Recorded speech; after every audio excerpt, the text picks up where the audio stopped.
Operation सिंदूर 7 मई 2025 को भारतीय सशस्त्र बलों द्वारा शुरू किया गया एक ऐतिहासिक सैन्य अभियान था, जिसमें पाकिस्तान और पाकिस्तान अधिकृत कश्मीर यानी कि पीओके में जैश ए मोहम्मद के 9 आतंकी ठिकानों को नष्ट करने के लिए विशेष गोला बारूद का उपयोग किया गया। यह अभियान 22 अप्रैल 2025 को जम्मू कश्मीर के पहलगाम में हुए आतंकी हमले के जवाब में किया गया, जिसमें 26 लोग मारे गए थे। भारत ने इसका बदला पाकिस्तान से लिया, उसके 9 आतंकी ठिकानों को नष्टे नाबूद कर दिया और इसमें भारत के सबसे खतरनाक गोला बारूद, मिसाइलें और राफेल का इस्तेमाल किया गया। आइए इसकी विशेषताओं के बारे में विस्तार से जानते हैं।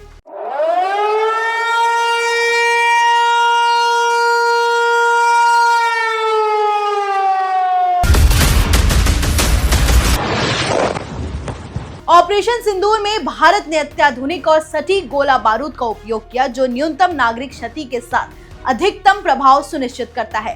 भारतीय वायुसेना के राफेल लड़ाकू विमान से लैस स्कैल्प क्रूज मिसाइल और हैमर मिसाइल 2 ऐसी शक्तिशाली हथियार प्रणाली है जिन्हें ऑपरेशन सिंदूर जैसे अभियान में उपयोग किया गया।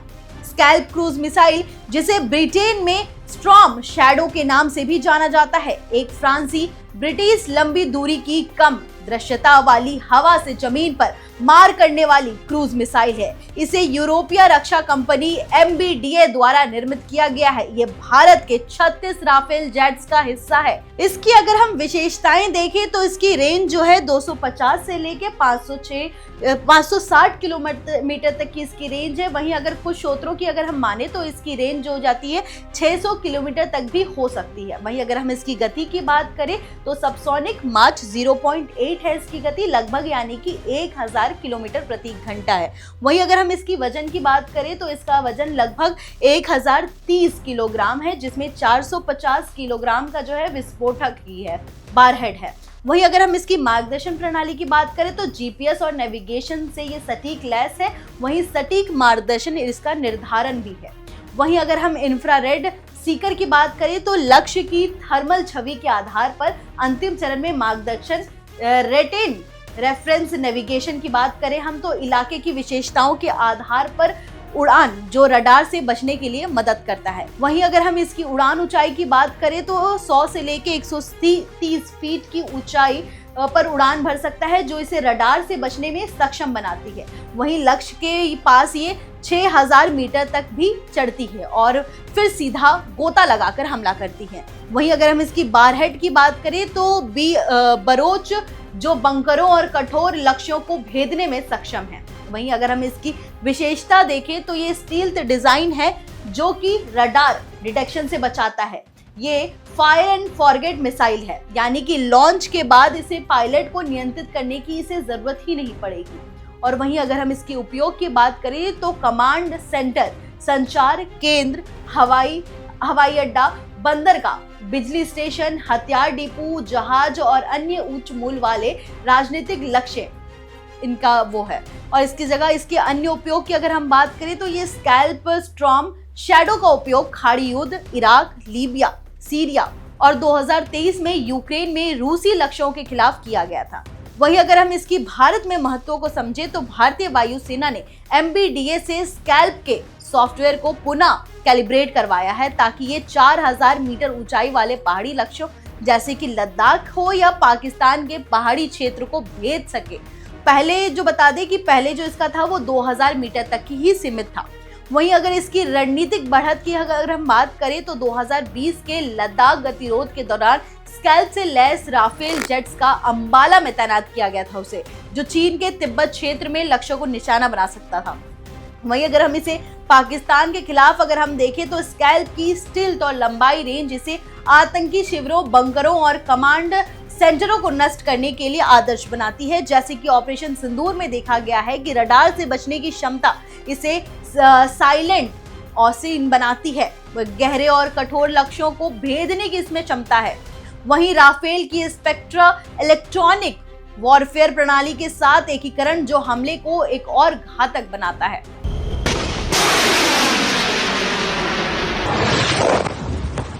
पाकिस्तान के 9 आतंकी ठिकानों को भारत ने नस्तनाबूद कर दिया गया। इस दौरान हैमर मिसाइल का भी इस्तेमाल किया गया। हाँ जी, आपने सही सुना, हैमर मिसाइल।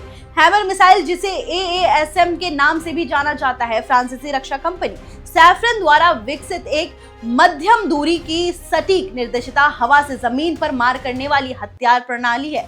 ये एक मॉड्यूलर हथियार है जो सामान्य बमों को प्रणोदन किट और मार्गदर्शन प्रणालियों के साथ उन्नत मिसाइल में बदल देता है। भारत ने इसे राफेल जेट्स के लिए आपातकालीन खरीद के तहत हासिल किया है। इसकी विशेष रूप से 2020 के चीन के साथ सीमा तनाव के दौरान लिया गया था।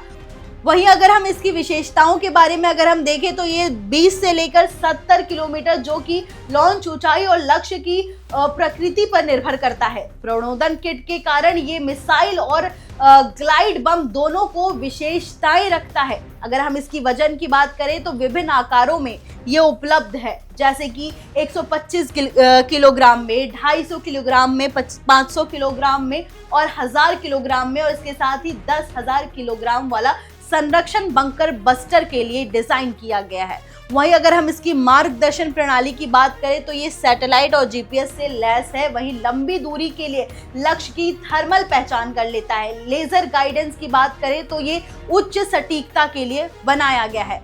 वहीं अगर इसकी विशेषता पर अगर हम ध्यान दें तो ये कम ऊंचाई और पहाड़ी वाले इलाकों में प्रभावी है, जहां यहाँ बिना GPS के भी लक्ष्य को ये भेज सकता है, जो इसे इलेक्ट्रॉनिक जैमिंग के खिलाफ मजबूत बनाता है इसे। वहीं अगर हम इसके लक्ष्य की बात करें तो ये बंकर कठोर सतहें, सैनिक ठिकाने और गतिशील लक्ष्य।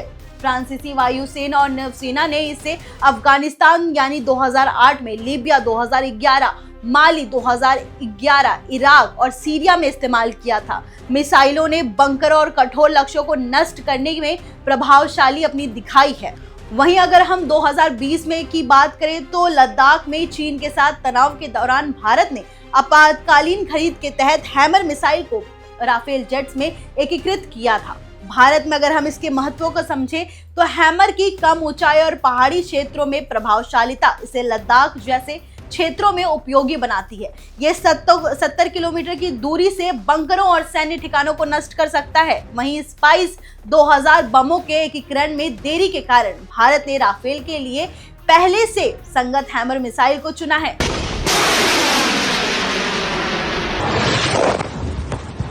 वहीं पाकिस्तानी मीडिया और पाकिस्तानी जनता में राफेल का खौफ जो है दिख रहा है, वहां हड़कंप मचा हुआ है। पाकिस्तानी मीडिया ने हाल ही में दावा किया कि भारतीय वायुसेना के 4 राफेल लड़ाकू विमान नियंत्रण रेखा यानी कि LOC के पार कश्मीरी क्षेत्र में रात भर गश्त करते हुए दिखे गए। न्यूज और रेडियो पाकिस्तान ने सुरक्षा सूत्रों के हवाले से कहा कि पाकिस्तानी वायुसेना ने इन विमानों का पीछा किया, जिसके बाद वे वापस लौट गए। हालांकि भारत ने इन दावों को मनगढ़ंत बताया और काल्पनिक बताकर खारिज कर दिया गया। पाकिस्तानी सूचना मंत्री ने 29 अप्रैल की रात 2 बजे एक प्रेस कॉन्फ्रेंस में दावा किया था कि खुफिया जानकारी के आधार पर भारत अगले 24 से 36 घंटे में हमला कर सकता है। इस बयान ने पाकिस्तान में डर का माहौल पैदा कर दिया था। सोशल मीडिया पर #मुनीर आउट जैसे हैशटैग ट्रेंड करने लगे थे।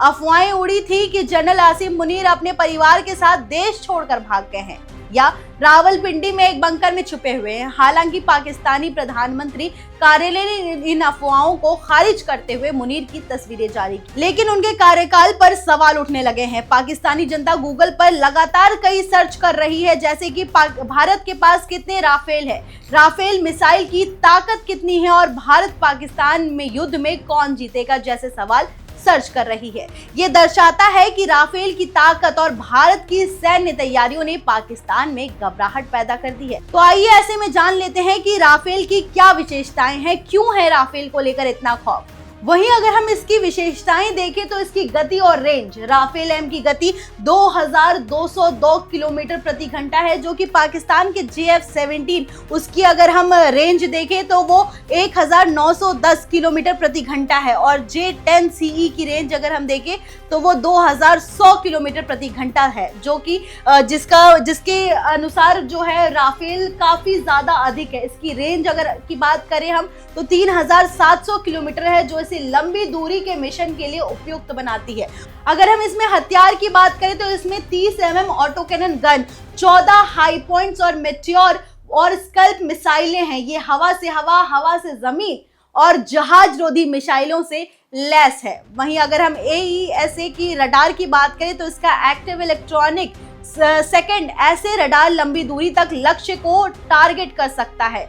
स्टील्थ और इलेक्ट्रॉनिक वॉरफेयर की अगर हम बात करें तो स्पेक्ट्रा सिस्टम इसे स्टेल्थ बनाता है, ये हवा में रिफ्यूलिंग के जरिए अपनी रेंज बढ़ा सकता है। अगर हम इसकी नौसैनिक क्षमता की बात करें तो राफेल M विमान वाहक पोतों से संचालन होने के लिए डिजाइन किया गया है, जो इसे समुद्री युद्ध में खतरनाक बनाता है। पाकिस्तान के पास ज्यादातर चीनी मूल के प्राइवेट जेट है, जो कि JF-17 जैसे हो गया और J-10 हो गया, और पुराने F-16 है जो राफेल की तुलना में कमजोर है। इसके अलावा पाकिस्तान का HQ-9 वायु रक्षा सिस्टम भारत की S-400 प्रणाली और ब्रह्मोस मिसाइलों के सामने अप्रभावी साबित हुआ है। मतलब कुछ भी नहीं है, जीरो है।